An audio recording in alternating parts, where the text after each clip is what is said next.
बड़ी खबर अतीक के साम्राज्य को लेकर। माफिया अतीक अहमद के खात्मे के बाद अब उसके काले साम्राज्य की हर परत जो है टाइम्स नाउ नवभारत पर खुल रही है। बड़ी खबर जो आ रही है वो आपको बता दें, अतीक की प्रॉपर्टी को लेकर यह खबर है। दिल्ली में माफिया अतीक की प्रॉपर्टी पर बड़ा खुलासा हुआ है। इस वक्त की बड़ी खबर यह है कि शाहीन बाग की प्रॉपर्टी से अतीक फैमिली हर महीने 15 लाख की वसूली किया करती थी। वसूली की यह रकम हर महीने शाइस्ता परवीन तक पहुंचती थी। शाइस्ता तक वसूली की रकम शाहिद नाम का एक युवक पहुंचाता था। दरअसल एसटीएफ ने कुछ दिन पहले ही शाहिद को पकड़ा था।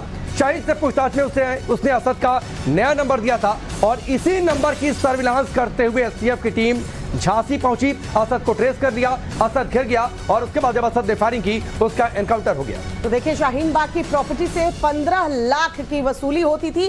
हर महीने 15 लाख की राशि जो है वो शाहिद पहुंचाता था शाइस्ता तक। और इसी शाहिद को जब पुलिस पकड़ी थी, उससे पूछताछ हुई थी, तो किस तरीके से देखिए उसने पूछताछ में ये खुलासा किया था कि असद का नया नंबर क्या है, जिसे सर्विलांस पर डालकर जो है असद तक पहुंची थी पुलिस। और इस वक्त विनोद हमारे साथ जुड़ चुके हैं जो कि प्रयागराज में मौजूद है और पर्पल की अपडेट्स पर उनकी नजर है। आशुतोष भी हमारे साथ जुड़े हुए हैं, सीधे उनका भी रुख करते हैं। विनोद, सबसे पहले आपसे बातचीत, काले साम्राज्य को लेकर खुलासा, प्रयागराज उसके आसपास शाइस्ता की मौजूदगी, लेकिन दिल्ली में अलग अलग जो प्रॉपर्टीज हैं उनसे वसूली और अकेले शाहीन बाग की जो प्रॉपर्टी है उस शाहीन बाग से 15 लाख की वसूली होती थी। देखिए, सबसे बड़ी बात यही है कि अतीक ने अपने जो उसका काला साम्राज्य था, जो पैसे उसने इससे कमाए, उसको इन्वेस्टिंग जो तमाम जो प्रॉपर्टीज़ हैं उसमें इन्वेस्ट किया। और सबसे बड़ी बात है कि जिस शहर में इस वक्त था मैं प्रयागराज में, ऐसे आपको इसके सबसे पॉश जो इलाका है वो सिविल लाइन है। जैसे दिल्ली का सीपी है वैसे लखनऊ प्रयागराज का सिविल लाइन इलाका है। और यहाँ पे उसकी कम से कम 50 से ज़्यादा प्रॉपर्टीज़ है, बड़ी कॉम्प्लेक्सेस हैं, शॉपिंग कॉम्प्लेक्स है, मॉल्स हैं जिसमें इन्वेस्टमेंट किया है। तो सिर्फ प्रयागराज नहीं, उत्तर प्रदेश के अलावा दिल्ली, महाराष्ट्र, हरियाणा, ये तमाम ऐसे शहर हैं जहाँ पे बड़े पैमाने पर उसने इन्वेस्टमेंट किया। तो जो पैसे काली कमाई थी उसको सफ़ेद करने के लिए अतीक ने जो है इन्वेस्टमेंट का रास्ता चुना था। और इसीलिए जो खुलासे हो रहे हैं लगातार, उसके प्रॉपर्टीज सामने आ रही, कहाँ कहाँ उसने कितना इन्वेस्टमेंट किया है। और यहाँ से जो कमाई होती थी वो लाखों में नहीं होती थी, करोड़ों में होती थी। शाहीन बाग इकलौता नहीं है जहाँ पे 15 लाख की कमाई आती थी। कम से कम ऐसे कई और प्रॉपर्टीज़ हैं उसके पास जिससे माना जा रहा है कि करोड़ों की जो है वो अर्निंग थी महीने की।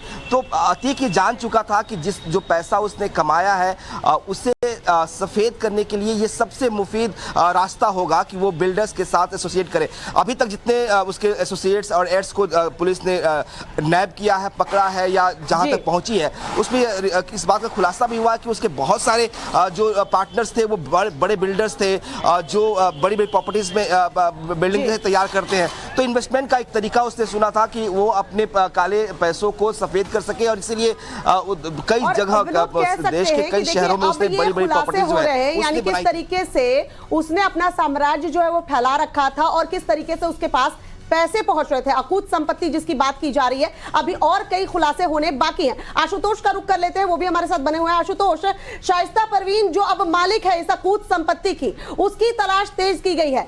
जगह जगह दबिश दी जा रही है लेकिन पुलिस के हाथ खाली हैं। सवाल उठ खड़े हुए हैं पुलिस के ऊपर भी। 56 दिन गुजर गए, कब शाइस्ता परवीन जो है हत्थे चढ़ेगी पुलिस के? बिल्कुल, देखिए 56 दिन से अधिक का जो दिन है वो गुजर चुका है, लेकिन शाइस्ता परवीन की जो तलाश है वो अभी पूरी नहीं हो पाई। हालांकि जो पुलिस है वो गंगा के जो कछार इलाका है वहां पर ताबड़तोड़ छापेमारी कर रही है। बताया ये जा रहा है कि गंगा के जो कछार इलाका है वहां पर अतीक अहमद का काफ़ी दबदबा है। अतीक अहमद के गैंग से जुड़े हुए जो लोग हैं, जो गुर्गे हैं, वो वहाँ उस इलाके के आसपास रहते हैं। और सबसे बड़ी बात यह है कि अतीक अहमद जिस गद्दी समाज से आता है, उसके जो लोग हैं वो कछार के जितने आप गंगा के किनारे का जो बेल्ट देखेंगे वहां पर रहते हैं। ऐसे में आशुतोष, एक चीज, शाइस्ता की तलाश तो चल रही है लेकिन एक ऐसे किरदार के बारे में खुलकर जानकारी सामने आ गई है जिसको पकड़कर पुलिस असद तक पहुंच गई, इसको घेर लिया। वो किरदार था शाहिद। अब यह तस्वीर साफ हो चुकी है कि शाहिद को पकड़कर पुलिस ने असद का नया नंबर जाना, असद का नया नंबर ट्रेस किया और उसे झांसी में पकड़ लिया। घर गया था, उसके बाद एनकाउंटर हो गया।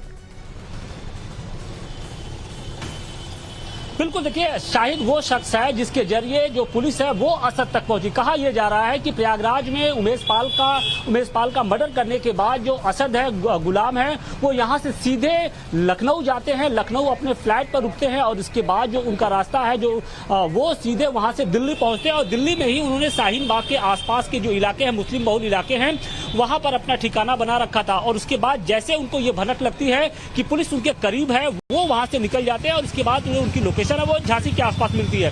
इस बीच में जो शाहिद शख्स है उसने पुलिस की काफी मदद की और उसी के जरिए जो पुलिस है वो असद तक पहुंच पाई। तो आप एक महत्वपूर्ण कड़ी है इस पूरे घटनाक्रम के तहत हमने देखा था कि जिस तरीके से असद की तलाश में जो यूपी एसटीएफ की टीम है वो उत्तर प्रदेश के साथ साथ जो प्रदेश के अन्य राज्य है, इसके अलावा नेपाल में भी ताबड़तोड़ छापेमारी कर रही थी। इस बीच में जब छापेमारी तो चल रही है, दबिश दी जा रही है आशुतोष, लेकिन जब रिजल्ट सामने आएगा यानी कि शाइस्ता सामने आएगी तभी ये पता चल पाएगा कि आखिरकार शाइस्ता इतने दिन छिपी कहां थी और भी कई राज शाइस्ता से उगलवाए जाएंगे।